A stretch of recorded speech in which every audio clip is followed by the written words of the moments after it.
ایک محاورہ زبان زدیام ہے کہ بڑے ترم خان بنے پھرتے ہو یا پھر تم کون سے ترم خان ہو۔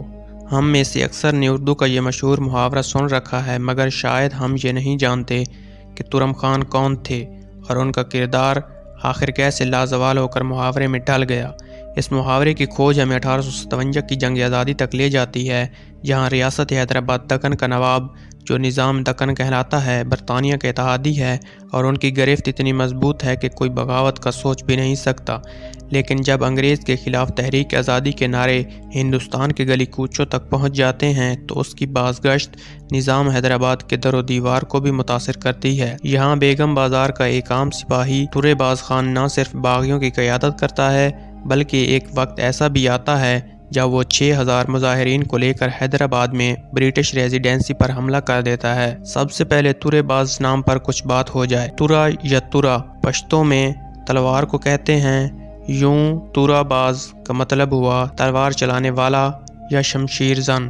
یہی تورے باز بنا، پھر ترم خان کے روپ میں ڈھل کر ایک لوک ہیرو بن گیا۔ یہ سب کچھ کیسے ہوا اور ایک گمنام سپاہی اساطیری کردار کیسے بنا، یہ کہانی جتنی عجیب ہے اتنی ہی دلچسپ بھی ہے۔ جنگ آزادی کے شعلے جب میرٹھ سے حیدرآباد پہنچتے ہیں تو حیدرآباد کی مساجد، مندروں، گردواروں اور چرچوں کی دیواروں پر اشتہارات سج جاتے ہیں، جن میں نہ صرف انگریز کے خلاف بغاوت کے حق میں نعرے درج ہیں، بلکہ یہ مطالبہ بھی کیا جاتا ہے کہ نظام بھی اس جنگ میں شریک ہو۔ حالانکہ نظام افضل الدولہ اپنے رفقا سالار جنگ عمرا اور سرداروں کے ساتھ انگریزوں کی حمایت کا اعلان کر چکا تھا، مگر پھر بھی ریاست کے باشندوں نے اس جنگ میں ایک ایسی کہانی رقم کی جس نے انگریزوں کے ساتھ ساتھ نظام چولیں بھی ہلا کر رکھ دیں۔ نظام دکن نے ایسٹ انڈیا کمپنی کے ساتھ 1800 میں ہی اتحادی ہونے کا معاہدہ کر ڈالا تھا، جس کا قلق ریاست کے باسیوں کو شروع دن سے ہی تھا۔ جب جنگ آزادی کے شعلے 1857 میں بھڑک اٹھے تو نظام کی فوج میں انگریز افسروں کے خلاف بھی مزاحمت شروع ہو گئی۔ نظام کی فوج کے ایک رسالے کو بغاوت کو چلنے کے لیے بلٹھانہ سے دلی جانے کا حکم دیا گیا تو جمعدار چھیدا خان نے انکار کر دیا، کیونکہ جمعدار چھیدا خان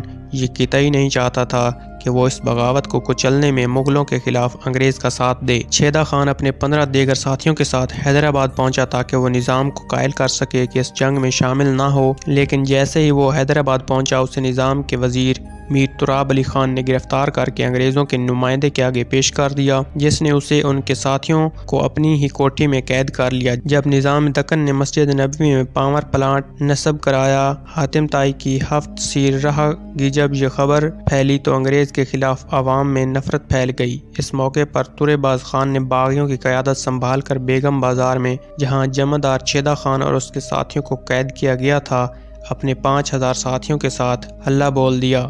اس موقع پر مولوی علا دین بھی اپنے ساتھیوں کے تورے باز خان کی حمایت میں پہنچ گئے، مگر نظام کا وزیر میر تراب علی خان انگریز میجر کتھبرٹ ڈیوڈسن کو پہلے ہی باغیوں کے حملے کی اطلاع دے چکا تھا، جس کی وجہ سے انگریزوں نے جوابی اقدامات کی تیاری کر لی تھی۔ تورے باز خان اور مولوی علا دین کے ساتھیوں نے انگریز ریزیڈنسی کی دیوار گرا دی اور دروازے کو توڑتے ہوئے اندر داخل ہو گئے۔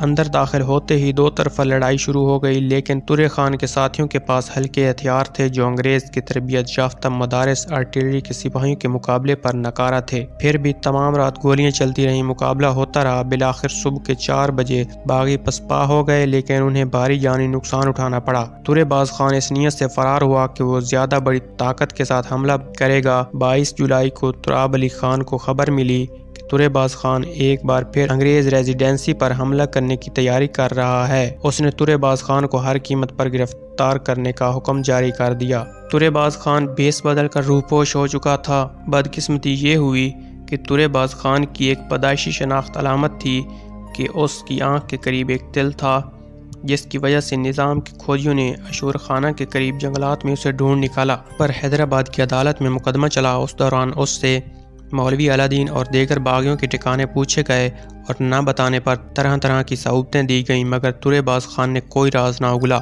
اسے سزا دے کر عمر بھر کے لیے جزائر انڈمان کالا پانی بدر کرنے کے احکامات جاری کر دیے گئے، مگر اس سے پہلے کہ اسے کالا پانی بھیجا جاتا، وہ 18 جنوری 1857 کو جیل سے فرار ہونے میں کامیاب ہو گیا۔ یہ خبر پا کر انگریز انتظامیہ میں ہلچل مچ گئی۔ انہوں نے تورے باز خان کو زندہ یا مردہ گرفتار کرنے پر 5000 کے خطیر انعام کا اعلان کر دیا۔ نظام کے فوجی جگہ جگہ پھیل گئے۔ آخرکار 24 جنوری کو توپران کے جنگل میں تعلق دار مرزا قربان علی بے کی قیادت میں ایک فوجی دستے نے تورے باز خان کو ڈھونڈ کر مار دیا۔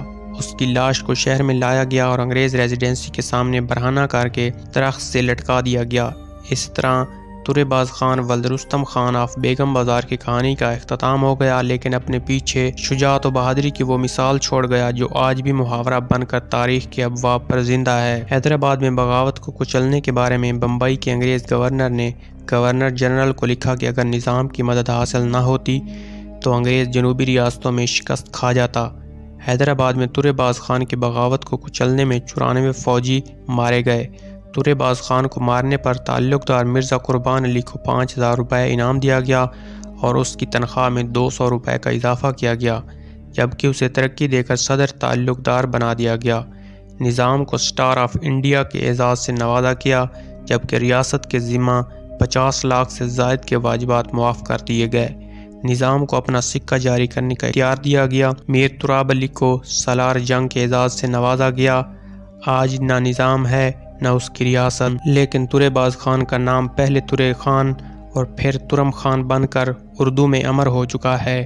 حیدرآباد میں جہاں انگریزوں کی ریزیڈنسی تھی، عین اسی جگہ پر تورے باز خان اور دوسرے شہدائے آزادی کی یادگار بھی موجود ہے۔